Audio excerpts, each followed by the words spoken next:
Masallının Boradigah, Sərçuvar, Sirəbil yolundan söz açaq. Keçən əsrin 50-ci illərində salınan bu torpaq yolu indiyədək təmir üzü görməyib. Yolun torpaq olması hərəkət imkanları çətinləşdirər və istifadəsini mümkünsüz edir. Məsələnin həlli nəinki Masallı, eləcə də Lənkəranın bir neçə kəndinin də İpək yoluna çıxışını rahatlaşdıracaq. Mövzu ilə əlaqədar aidiyyatı qurumun mövqeyini də almışıq, nəzər yetirək.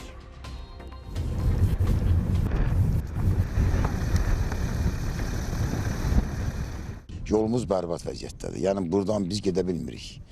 Birdən arayış almaq üçün gərək Çerez, Boradigah, Çerez, 15 kilometr yol gedək.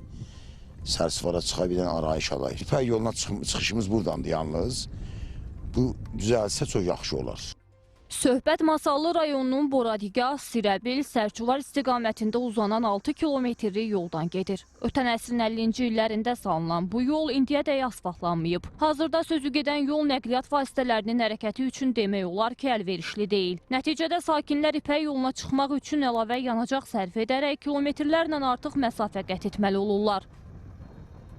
Əgər düzəlsə, hazırlansa, o massir yol tələbinə, səviyyəsinə çatmış olsa, Boradigah qəsəbəsi ilə və eləcə də ki, İpək yolu ilə əlaqələrimiz daha qısa olacaq. Bunun da olması əlbəttə ki, cəmaatın rahatlığına, onların təsərrüfatında istehsal edilən məhsulları tez bir zamanda mərkəzi bazarlara çatdırılmasında çox mühüm əhəmiyyəti olacaq. Masallı rayonunun əhalisinin təqribən 80-90% bu yoldan keçməyə ehtiyacı var. Boradigahın ətrafında Mollova cəmaatı, ondan sonra Keşli Baba Serdi, onun ətrafında Türkova kəndi, bir neçə kəndlər ki var, yaxın kəndlər, onlar bu yoldan istifadə eləməkləri məcburdur. Eləsi var Masallıya getmək istəyir, Sərçuvara getmək istəyir, mümkün deyil. Çörək daşıyan marketlərə, mağazalara, ya bu yollarla keçəndə maşın dağılır da, yolumuz torpaq yoldur, ehtiyat hissələri zay olur, yəni çoxlu xərclər çıxır da buna. Qış aylarında vəbşəm nə gündə olur da, palçıq olur, maşınlar batır. Biz qum başına istifadə edirik bura gəlməyə. Qum başlarına əlavə xərc çıxır da, hər şey xərclidir. Mən buradan 5 dəqiqə gedəcəm, sonradan bir yarım saata gedib çıxıram evə. Boradigahdan Qumbaşı yolu ilə Sərçuvar dairəsinə çıxmaq üçün 14 kilometr məsafə qət olunur. Masallı şəhəri istiqamətindən Hüseyin Hacılı dairəsinə çıxış isə 17,6 kilometr təşkil edir. Halbuki Boradigah, Sirəbil, Sərçuvar yolu təmir olunarsa, İpək yoluna çıxmaq üçün cəmi 6 kilometr yol qət etmək kifayətdir. Bu isə Masallı və Lənkəran rayonlarının ümumilikdə 35 yaşayış məntəqəsinin İpək yoluna çıxışını 2-3 dəfə qısaldacaq. Bu yol bərpa olunarsa, təmir olunarsa, Masallı rayonunun 28 yaşayış məntəqəsinin 53.318 nəfər vətəndaşı bu yoldan istifadə edəcək.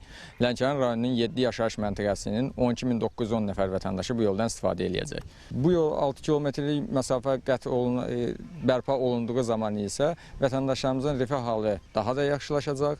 Eyni zamanda Masallı rayonunun mərkəzində olan avtomobil sıxlığının da azalmasına səbəb olacaqdır. Bununla bağlı aidiyyəti üzrə Avtomobil Yolları Agentliyinə müraciət olunub.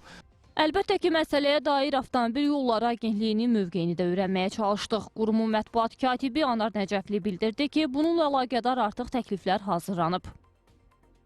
Söz gedən yol keçdiyi ərazi üzrə mühüm əhəmiyyətə malik bir avtomobil yolu hesab olunur və agentliyimizin həmin yolun yenidən qurulması məsələsi diqqətindədir. Bununla bağlı təkliflər hazırlanaraq aidiyyət üzrə təqdim olunub. Növbəti investisiya proqramları çərçivəsində həmin yolda əsas şəkildə yenidən qurma işlərinin həyata keçirilməsi tərəfimizdən planlaşdırılır. Nəzərə çatdıraq ki, İpək yolu ilə Cənub regionunun kəndləri arasında yerləşən bu qısa məsafənin bərpası həm də bölgənin sosial-iqtisadi inkişafına mühüm töhfə verə bilər.